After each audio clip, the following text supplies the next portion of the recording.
Kinshasa na biso, réalité ya banaki, réalité ya banaki, réalité ya banakino.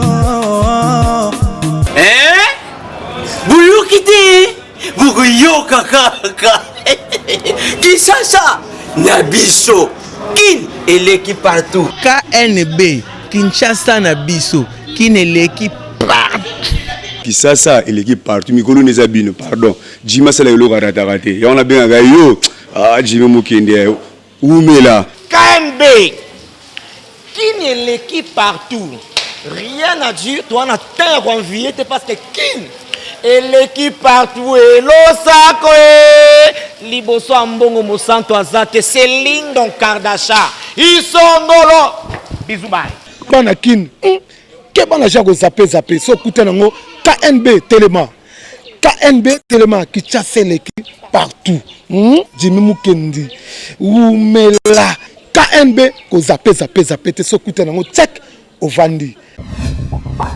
Abonnez-vous sur notre chaîne YouTube Kinshasa na biso. Mokolo ela una balandi nyonso ya magazine na biso KNB za toujours wana pona confirmer. Pe pona kolakisa bino ba réalité ya Kinshasa. Tokofongola la journée na biso ya mokolo na lelo pona koyebisa bino ke na masisi 6 miliciens bakufaki na attaque moko ya ba rebelle oyo babandaki ko viser centre ya passation ya Exeta. Centre d'examen d'état basé na Ngoyi na secteur Katoi na groupement Niamaboko de ezalaki ciblé na attaque moko ya ba rebelle Mai UPDC Kapasi mardi oyo 8 septembre 2020. Très vigilant ba force loyaliste ba baraki nzela na nouvelle tentative oyo ya ba milicien. Selon source moko ya société civile oyo apesaki information na presse locale mercredi oyo le 9 septembre 2020 que ba soldat ya FRDC ba bomaki 6 rebelles pe ba récupéraki 4 armes ya type AK-47 na attaque oyo ba miliciens ya Mai UPDC balingaki kosala. Pe na même moment ba autorité locale ba confirmer information que centre d'examen d'état oyo Yangoyi ezali sécurisé actuellement na bataillon Mobimba ya 34-10e régiment ya forces armées congolaises. Mesures sécuritaires oyo et intervenir quelques jours après assassinat ya 5 élèves finalistes ya ba école primaire oyo bazalaki en plein examen ya TENAFEP na date ya le 27 août eleki. Pour un rappel, Goya session ordinaire, il y a un examen d'état Oyo et Pesamaki depuis lundi 7 septembre 2020 na étendue Bobimba ya République démocratique du Congo, P et Kosila, jeudi 10 septembre 2020 Oyo. Quelques autorités, il y a la province et Belé, Bazaliko Sengake, l'État a renforcé sécurité dans le centre wana nyoso pour éviter makambo oyo lekaki na TENAFEP et un examen d'état. Po ba centre mingi ezali visé na ba attaque ya ba groupe rebelle ebelé. Donc ba kondi bo fongola miso pour que bana balekisa période oyo na ndenge ya kimia. Kinshasa eleki partout.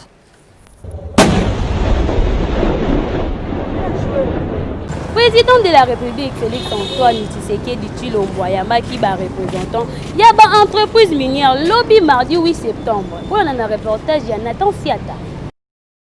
Ayambaki ba représentant ya ba entreprise minière oyo basalaka na République démocratique du Congo na cabinet na ya Mosala na cité de l'Union africaine. Président de la République Félix Antoine Tshisekedi Tshilombo, Premier ministre Sylvestre Ilunga Ilunkamba pe ministre ya mine bango pe ba sisaki na réunion yango. Na masolo na bango quelques questions oyo ezo déranger bango et betamaki pe lisusu problématique ya taxe sur valeur ajoutée TVA oyo na réunion yango ezwaki déjà solution ndenge ministre ya mine professeur Willy Kitobo azali ko confirmer awa.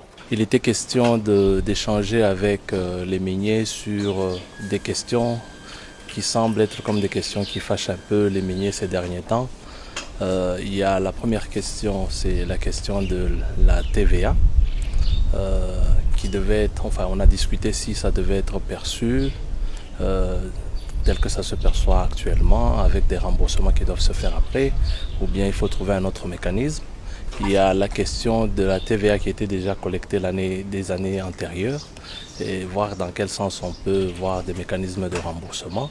Ça se passait par des compensations dans le temps. Bon, le problème des compensations, normalement, tel que ça se passait, il y avait un peu quelques irrégularités. On a dû instruire les régies financières de ne plus le compenser. Et donc tout ça, ça a dérangé un peu les miniers qui ont voulu que les autorités les rassurent un peu sur la façon dont on va gérer tous ces dossiers-là. Côté yaba représentant yaba entreprise minière du Congo, Bango balobi ke bazali satisfait ndenge chef de l'État a yoki Bango très attentivement na nyonso oyo ezalaki lokola ba préoccupation na Bango. Nos revendications ont certainement eu une oreille très attentive auprès du chef de l'État et nous pensons que nous avons suffisamment évolué. Nous saluons son ouverture et sa disponibilité pour prendre le temps d'écouter quelles difficultés nous avons. Comme vous le savez, l'industrie minière, c'est une industrie sur laquelle se fonde énormément l'économie de notre pays. Et donc nous avons pu avoir l'occasion de porter nos revendications, nos difficultés, nos préoccupations. Et je crois que des solutions sont en voie d'être trouvées. Nakondime la ministre Yamine ba travaux na commission pour na sauver secteur minier et zo avancer makasi kutu ezo zela kaka consentement ya conseil des ministres pour nyonso ezala appliqué. Na affaire 100 jours, prochaine audience y a procès en appel confirmé le 18 septembre na Makala. Reportage ya Nathan Siata. Prochaine audience, il y a procès en appel na affaire 100 jours et que finalement le 18 septembre prochain na centre pénitentiaire de rééducation ya Kinshasa Seper Kanamukuse ex-prison centrale ya Makala. Vital Kamere, Sami Jamal pe Jano Mouimandole bango nyonso misatu condamné na même affaire bazali déjà notifié pour na yango. Pour un rappel, directeur de cabinet, il y a chef de l'État Vital Kamere Azali condamné à 20 ans de travaux forcés na première instance. Azala qui évacué en urgence na centre de santé Moko ya capitale ya République démocratique du Congo. Selon approche na yé ancien président ya Assemblée nationale Ndeti Michel Moto, assistant particulier na yé à l'obike président ya Union pour la nation congolaise. Azo continue kolandela baswe na ye na moko ya ba centre de santé na capitale oyo ba préféré koloba kombote. Kasi esengo na bango ezali que après plusieurs reports ya audience yango cette fois-ci ekozala paix bazali confiant na justice ya mboka pona ko innocenté Vital Kamere pona bango jusque là azali kaka innocent na likambo oyo. Pour la violation de la constitution, Martin Fayulu na Théodore Ngolibaki, président ya parlementaire debout ya IDPS a réagi. Reportage ya Nathan Siata. Tant que vous propos, pourquoi vous décidez na yo o le bapete en tout cas pourquoi vous bandenge ou critiquer magambo. Mais dès le réseau qui est plus loin que au débat des situés président de la République, ezali attentat. Vous comprenez attentat chef de l'État donc boloko nango ezali. Et ça, le pouvoir est établi. Donc, il y a autant là. Et puis, tant que le président a violé la Constitution, oui. Mais bon, c'est comment le président a violé la Constitution. Ce qui président a violé la Constitution, c'est raison de la vie, non? Il n'y a pas de problème. Au lieu que déjà Théodore a commis quoi là? Théodore a zolé oh, je n'ai pas dit qu'on va détruire le président de la République. Oh, le président, j'ai fait que le président va rester au pouvoir pour un peu améliorer l'état de la justice. Vous comprenez? Mais Omela qui ni Théodore. Vieux Théodore. Omela donc on va comprendre que justice ezali na ndenge ya kotunate. Invitation seulement babandi kolenga. Oh tozo ya boy non. Soki boye ce n'est pas l'IDPS o ya kosala ya kangi bidon. Ezali justice la police a se prendre en charge. Bokoya kana makambo ba gaz puisque biso tole ba gaz toyebi yango bien, hein. Toyebi ba couler la ba gaz. Bokolapa. Donc justice c'est la justice qui lève une nation. Justice ezali pona Congo te muluba te musawilité eza pona biso nyonso. Oni a lobby azali déterminé à assurer sécurité à Dr Denis Mukwege. Reportage ya Graciana Ndaka. MONUSCO a déterminé à assurer la sécurité à Dr Denis Mukwege, lauréat à prix Nobel de la paix na clinique Pandina Est de la République démocratique du Congo.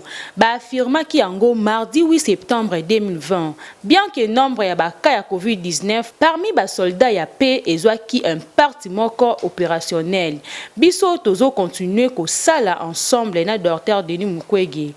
ba autorités congolaises et longo na ba partenaires internationaux pour na veiller na ba besoin en matière de sécurité na ya clinique et à la prise en compte de manière efficace et durable. Ndenge porte-parole ya secrétaire général des Nations Unies Stéphane Dijarik a déclaré. Déclaration Oyo et intervenir tant ou Dr Denis Mukwege a commis cause ba menace de mort et belé et pas ba correspondant na ye ya mitema mabe nanzela ya réseaux sociaux pe na appel téléphonique. Selon au commissaire des Nations Unies ya droits de l'homme Michel Bachelet Oyo a sengaki le 28 août dernier que enquête ezala menée sur ba auteur ya menace wana. Ba menace Oyo ezala ki suite ya ba revendication Oyo Dr Denis Mukwege asalaki. Dr Denis Mukwege azo proposé création ya tribunal pénal international pour na ko juger ba crime ya makasi Oyo ezo salema na population civile. Kinshasa et l'équipe partout.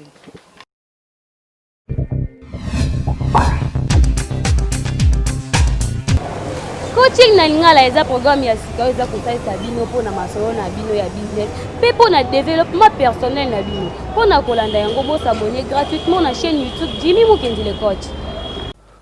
La plupart de cas na bavi na biso tozaka na difficulté ya obomba mbongo, c'est-à-dire ngai banda na bana musala salaire na zwaka silaka et comme à la fin du mois te so ba futinga les 5 na sali ba biloko ya ndaku tito comme les 10 les 15 mbongo nyonso esili ba les 17 na komi koluka ko beta miso ba les 20 kutu koloba te tina comme les 25 mbongo e kokaka kokangisa moite mbongo esila kanga et puis mbongo tango esila kayo ezalaka te que mbongo ezala osila yo parce que eza mukie ezala ebele ezala ndenge nini soko zwi mbongo kaka nde baloba maboko madusu soko zwi kaka mbongo tu nyonso kei likambo ifana sala likambo ifana sala likambo ifana sala donc bamakambo nyonso oyo ifale osala esalaka que ogarde mbongo te. C'est un problème parce qu'en réalité la richesse ezali mbongo tozora par mois te mais ezali mbongo to arrivera à économiser sur tout mbongo. L'argent que tu arrives à économiser ne mbongo e constituaka mbongo ya ba projet ya ba investissement pe ya oyo ko salela o constituer richesse na yo. Mais tant yo zozo lia tozozo ozo salela ba priorité. Oh non, nyonso na sala ka ezaka makambo tango su tanton bana tanton de komo ka ki koluka mbongo asengi nga na pesi ainsi de suite. Non, il faut faire très attention. Yango na lelo na lisolo na biso ya boost ya pourquoi tokoti na guerre psychologique pour économiser l'argent. Guerre psychologique pour économiser l'argent ezanini. C'est-à-dire ceux qui au salaka ba dépense pamba eza parce que psychologie na yo eza na mentalité ya mutu oyo alingi kokoma riche te.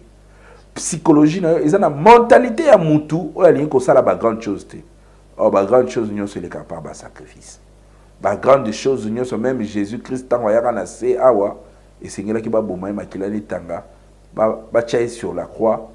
Pour sens ya chrétienté zala la richesse ou l'argent, ce n'est pas tout ce que nous amassons, pas du tout, mais c'est tout ce que nous arrivons à épargner chaque mois na caisse na biso oyo ko sala que après des années toya ko fungola to mona que je peux faire un autre projet, to je peux faire un investissement na mbongo na ona épargnaki yango wana de richesse propre et je pense qu'avec ça nous pouvons arriver à épargner et à gagner nos vies sainement. C'était votre frère Jimmy Mukendi le coach avec le même plaisir pour vous booster et surtout vous motiver afin que vous ayez cette tonus pour pouvoir être la meilleure version de vous-même.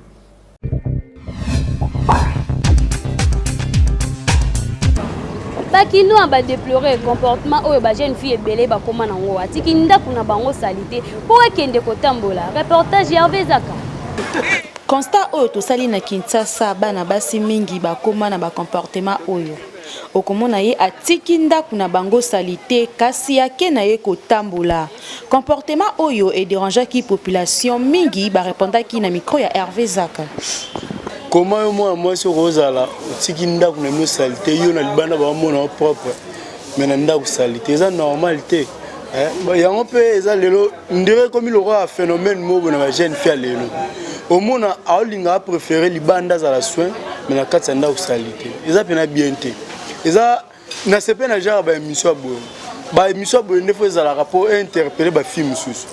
Mon tant to lobela bango té, bango pe ba yeba pe ko sala ma muté ya malamu. Avant non obongisana libanda faut bongisana ndako na bino. Ba parana ba mono le libanda ba mono propre. Mukosko moko ni maya pa na bino. Ayo mona salite mo te que ça propreté. Bandeko basi bo changer. To la na 21e siècle té. Vitesse à gérer à libanda mais na makasi to négliger. Moi bo pete za na bien. Ya oza pete libanda. Mais il faut banda pe na kati ndako. So yo ndako za propre libanda pe propre. Normal c'est là. Mais si vous avez libanda salite, propre na kati ndako salite mawa. Ya omoni ezolanda ba otila mandako mabala. Lora na ndako na bino ngosala misala te baleki bazali yo propre là. Tango okoma na ndako ya yo moko libala, mobala ba yo azongisi na ndako na bino. En fait, comportement n'est pas bien té pour premièrement na tongo soyi moi si à la muki. Il faut azona otano ya osokola na yemo a sokole puis asali ba travaux ménagers après wanande salon qui a dit au kobimana salon qui a robimana ake so osani ma mususu na zaki elle se réveille très tôt matin asala travaux ménagers moroté a sokolité directement à la muki abimi c'est pas bien. En fait conseil ya ko transmettre ba jeunes filles ba sala ka bon ezaki juste qu'on s'est comporté bon c'est pas très bien et donc bah mais un peu correctifier le comportement à bango les matins ceux qui à la mouki à Sokoli et puis à ces travaux ménagers en aé et les restes seront abîmés et ceux qui ont une place à Kendete ils restent chez elle à la maison c'est tout les erreurs apparents moi na mouki 5 ans 7 ans 8 ans qui na gambela bien ça nous sommes là mouki à la tiango vie mon akola na caractère wana bla mike ana akoma age mo boy mon na sala boy zonga boy wada tard déjà wada tard pour na mwana wana et là ote wana na muke boka mai ti ekola eza fi wa problème de yani ba parana bangonde apana bangonde te bana akoma age wana caractère wana pour na ngai nde faut que pas parent papa ke musala et maman traîne na bana na ndako là ça va caractère ya maman na za nango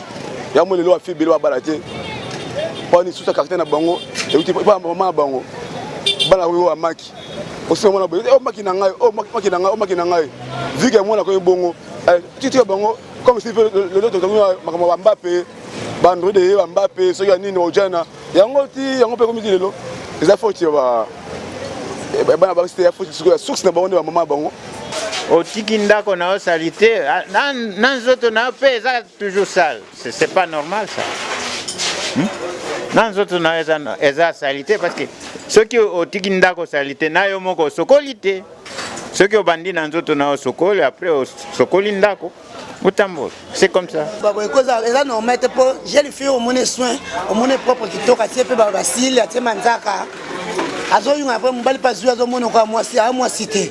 Pour moi ça bana propriété bana na ndako eba soin moi c'est na ndako na bana na ye ndoko eba moi ça souhaite la salité mais mibala lelo ba occupé sous so monika moi si asu alati pantalon habité moi ça olinga ye wana pas monela alati pantalon pas propre mais na kata ndako ni a salité ya moni ba jeune fille lelo belé ba za c'était ba vana na ba te pour la salité le ki bango trop ba jeune fille boye ba koza la soin comportement ya kotika ndako salité po kende kotambola eza malamu te po soin eza kaka na nzoto te. Il faut nanu obongisa esika oyo ovandi avant que okende kotambola. Kinshasa de l'équipe Paco.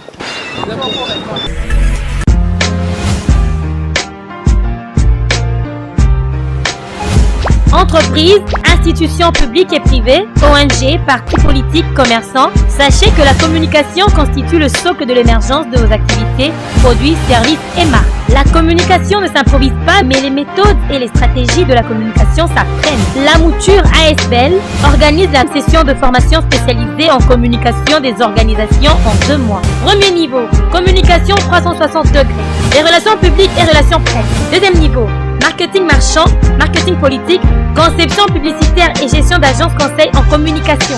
Venez apprendre les méthodes pratiques de la gestion de votre organisation avec les formateurs hautement qualifiés et expérimentés. Mama mingi balingaka lisusu ko servir ba papa na ndako te bakoma ko préférer kotina bana na bango ya basi ba servir ba papa na ndako. Reportage Hervé Zaka. Ba mama mingi lelo bakoma kotikela bana na bango misala misusu oyo esengeli ye moko mama asala. Ndeti boyo komona mama alambi na ye biloko bien kasi na tango ya koservir papa atikeli bana charge ya koservir papa. Toyebaka te soki papa abalaki mama to abalaki nde bana. Batika bezaleli wana eza malamu te ya kolamba biloko yo lambi biloko pesi bana ba servir papa yo vandi okangi makolo eza mabe batika soko lambi biloko mama yo moko yeba ko servir papa na mesa asilisi kolia olongoli basani oke kotia esika basani mosusu bosoto ezali bovandi na papa bosolo liti ngonga na bino akolala ezali bokoti bolali makambo esili ya bizaleli wana eza malamu te batika eza mabe conseil ngala kopesa bango yango wana na bana na biso ya basi oyo bazobala lelo na ba jeune couple bazoluka kobala na oyo bazlanda exemple ngana lobby batika babizaleli ya kozala ke pour le même bala bali oza trop sir ozwi leki na yo mwasi lokwa yo uti kobala siko ke kozwa leki na ya mwasi yene na ndako leki na onda komo servir mobile to ke kozwa mwana musala yena mwana musala tena ndako yo komi kokanga maboko lokola Facebook e koma okoti Facebook obosani ke faut servir papa faut sala makamba papa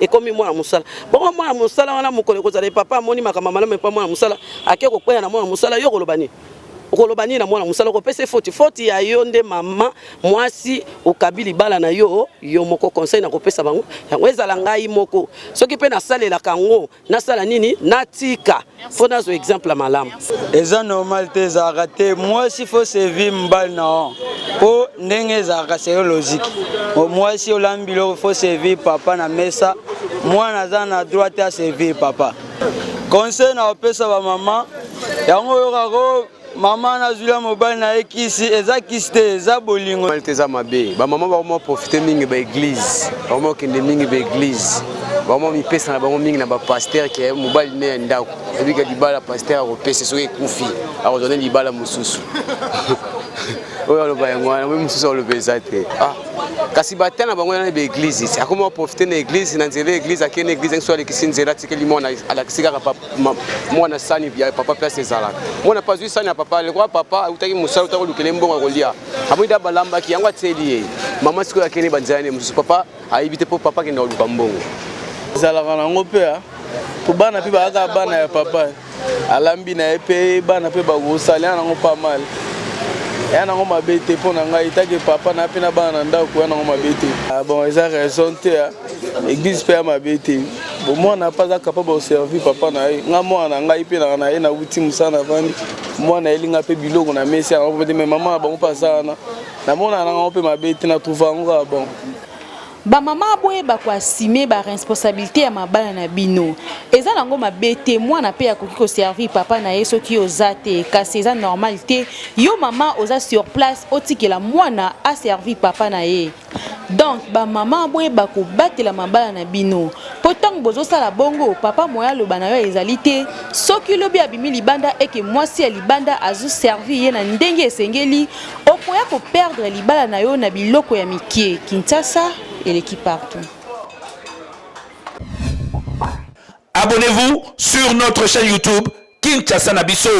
Kozala ki ebele ya kolanda magazine na biso kande soki bosepela ki na édition ya bokona.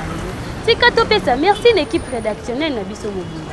Hervé Zaka double pour moi azalaki na sima ya caméra Nathan Siata na réalisation pe na coordination ya Jimmy Mukezi.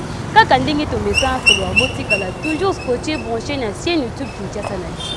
Kinshasa et l'équipe partout.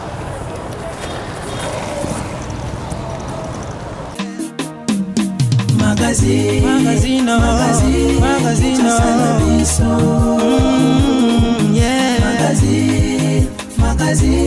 Kinshasa na biso. réalité ya banaki, réalité ya banaki, réalité ya banaki no.